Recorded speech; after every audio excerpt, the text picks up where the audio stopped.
Our next award this evening is the Passionistas Persist Trailblazer Award.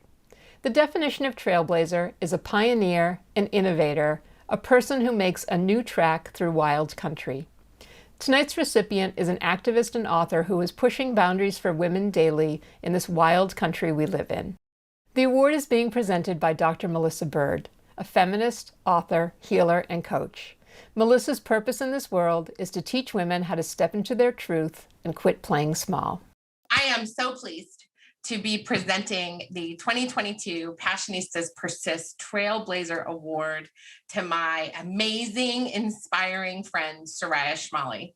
Soraya is an award-winning author and activist, is the former executive director of the Representation Project and director and co-founder of the Women's Media Center Speech Project. And she has long been committed to expanding women's civic and political participation. One of the things I love and adore about Soraya is that she is the author of one of my most favorite books, Rage Becomes Her, The Power of Women's Anger.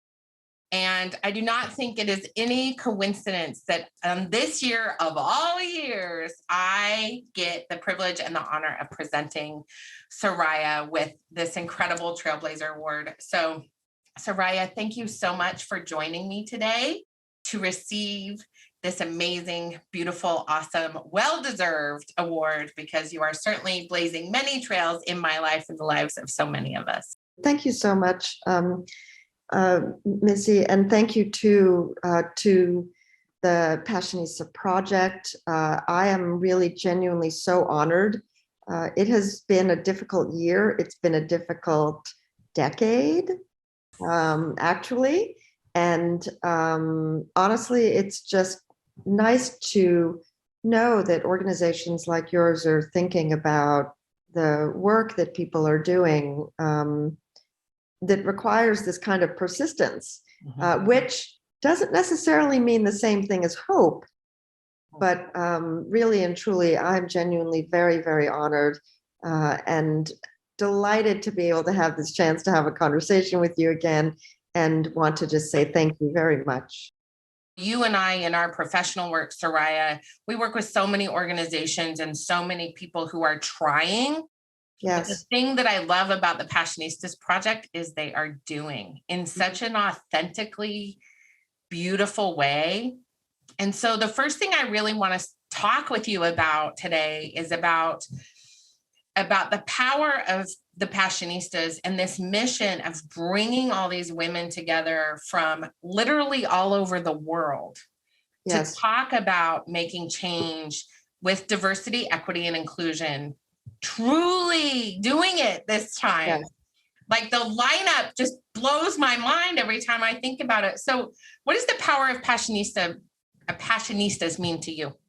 When I first heard Passionista, my response was a little bit viscerally to think, oh, hold on, that's a word that I personally have heard, that you have heard, that many of us have heard, that's used dismissively. You're so passionate about that project you work on, right? As though some of the issues that we are fighting against are pet projects that we do in our spare time because it makes us feel happy, you know? And so I actually had that initial response, but what I really came to understand and think about was the fact that there's no reason to reject the word passionate or the idea of what it implies and clearly means in this context.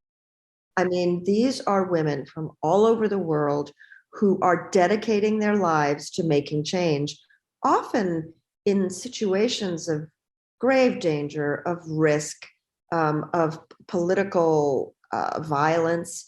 Increasingly, we know this is the case. Increasingly, we know that the people at the forefront of so many movements, environmental movements, climate change, indigenous rights, abortion, reproductive rights, racial justice, it's over and over and over again. Women, Black women, queer women, trans women, women who are just pushed farther and farther and farther into the margins.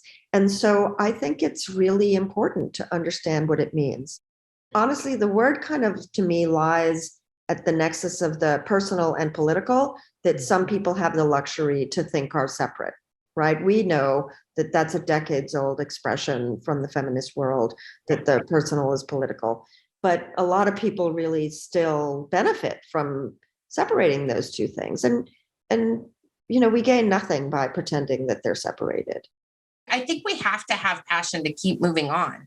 If we remain passionate about the things that deeply impact our lives and our world and the world of other people, particularly all of the women you just mentioned, we start talking about disabled women, women who are engaging in decolonizing work. We start talking about rebellious women, women who are trying to get educated and disrupting the education system. When we think about those people being the ones who are potentially going to get us through, then we have to understand passion. Because without passion, the drive in hopeless moments becomes diminished. And so, what are you the most passionate about? When the Dobbs decision came down, I think like a lot of people, I burst out crying. And the thing is that you've been doing this work. I've been doing this work for, it feels like decades, right? There was no surprise in this at all. There was just profound loss and disappointment and sadness and rage. That's how I felt, and it was just so eviscerating, actually, because I think that if you have been on this side of this fight, seriously, you understand what just happened, what we just lost, what it represents. And that's not to diminish other losses at all, but it's such a turning point to have the right taken away. But it is a really critical point and a great unraveling. What are the things that you really want to help people who are part of this Passionistas Summit understand about taking our rage and using it to blaze wherever we're going? There are a few things that really still strike me.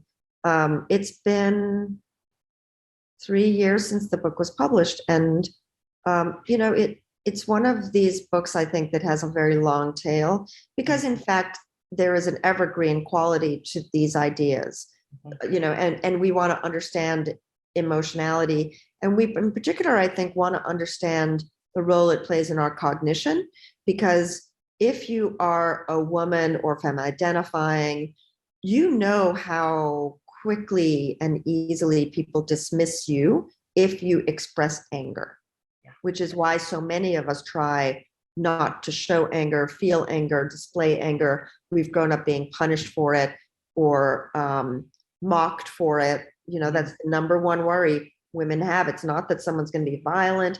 It is that they will be mocked for expressing anger, which is an expression of need or an assertion of will, right? And we're not supposed to have either of those things. But I think that there are a few things. One is to be a trailblazer and to use your passionate feelings and beliefs doesn't require that you take on the whole world all at once or have an institution or a structure. The whole fact of trailblazing is that you find a new way. You find a way that makes sense to you. And then most times it also makes sense to other people, but they just either didn't do it or didn't think of it or didn't have the time, but are so appreciative of the fact that you might do it. And so for some people, that might be organizing a local choir to resist peacefully in a certain way, right? To other people, it may be writing legislation. To other people, it may be mobilizing transportation. Who knows what it is, right? But I think it's really important to not feel paralyzed by the idea that there's a way to trailblaze. The point is, it's risky. Yes. You have to take the risk. People may call you stupid or, any number of terrible, terrible names, which 100% will happen. So you really have to really fundamentally be okay with people not liking you.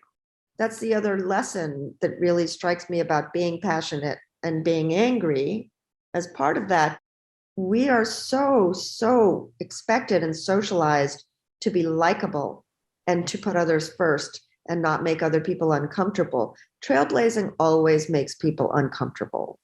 We need more people to be very profoundly uncomfortable. When we come together and hold each other in all of this and we connect wherever we're at, then we can start to figure out ways to move through this.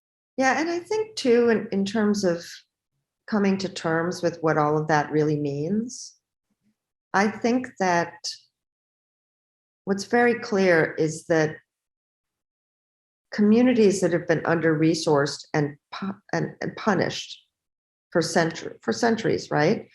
They have been responsible for themselves. They have already been at war with the government.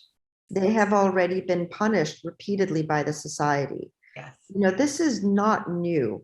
No. Honestly, what's new right now, I think, is the shock to white communities, just like when Trump was elected, frankly. Yeah. Right. Just the shock of it to some people that, my God, it can actually happen. And you're like, yeah, it can. Yeah, sure enough. And it can, because it has. It's happened over and over and over again. And so that circle of people who are negatively affected is now bigger. And I think part of the problem is the instinct in many communities is, well, we need to do something. And then they start from new instead of stepping back and thinking, this would be a really good time to educate myself, to listen, to learn, to support the leaders who've already been doing this, the communities that understand how to do this, and I know this too. I will say this flat out because I have seen this over and over again. What often happens, particularly you've seen this too, right? In feminist organizations, but philanthropic organizations that aren't specifically feminist, white women will replicate patriarchal power structures by default, and they will act in ways that are corrosive to other types of organizations and societies. So very hierarchical, very dominant, very power over, very top down. We've seen that destroy organizations over and over again. So I think it's just really important in this moment to step back and be very self-reflective. How am I contributing to this problem structurally without knowing it? What mistakes have I made? What can I learn? How can I be quiet? How can I learn? How can I learn is really, I think, possibly the most important thing the question people can ask right now. We all can learn.